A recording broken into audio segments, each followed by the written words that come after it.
नमस्ते साथीहरू, यहाँहरू सबैजनालाई स्वागत छ मेरो सुशीला अधिकारी युट्युब च्यानलमा।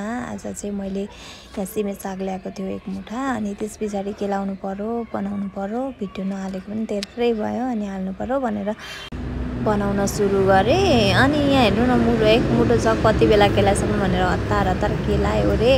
त्यस पछाडि मैले यहाँ आलु पनि यसमा हालेको छु, मलाई एकदमै मनपर्छ साथीहरू, त्यही भएर आलु काट्दैछु। आलु पनि रेडी गरेँ अनि यता तेल तताउँदैछु। अनि मैले तेल हालेर चाहिँ मेथी पड्काएँ, मेथी हालेर मैले प्याज हालेँ। प्याज हालेर चाहिँ मैले फेरि हाल्छु यसमा लसुन।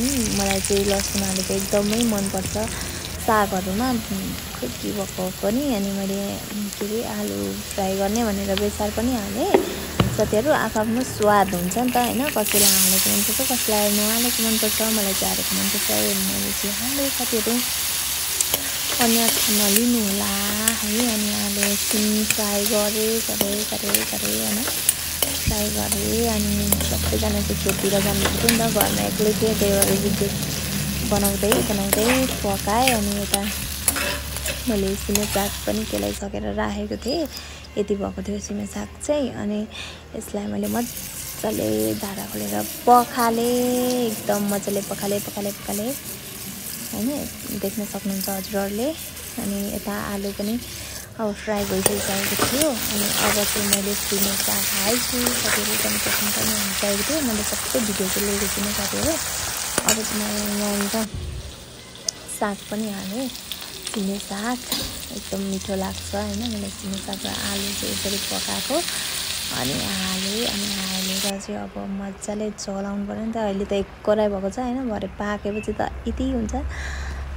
जे भए पनि मिठो भयो आजको खाना चाहिँ साथीहरू, देख्न सक्नुहुन्छ यति भयो। अनि चलाउँदै चाहिँ कि सबै त्यो उयो पोको पारेर चलाउन पनि क्या अप्ठ्यारो भएको होइन, कति राम्रो देखिरहेको छ होइन साथी भिडियोमा पनि। हजुरहरूलाई कस्तो लाग्यो कमेन्ट गर्नु होला है। यति कुरा चाहिँ भनेको छु मैले हजुरहरूलाई। साथीहरू सबैजनाले साथ सपोर्ट दिनु होला। धेरै राम्रो भिडियो बनाउन त आउँदैन, जस्तो जानेको छु त्यस्तै बनाएको छु साथीहरू है त। फाइनल्ली साथीहरू मेरो सब्जी पनि अब चाहिँ पाकिसक्यो, यस्तो भयो। अनि पानी धेरै निक्लिरहेछ नि त, अनि एकछिन पानी चाहिँ सुकाउनलाई मैले नछोपिकन एकछिन बसाइराखेँ। अनि अनि उम्लिरहेछ, पानी चाहिँ धेरै निस्किने क्या साथीहरू, जेको सागमा पनि है। फाइनली साथीहरू सब्जी पनि पाकिसक्यो, अनि यता खाना पनि आगोमा बनाएर ल्याइसकेँ साथीहरू।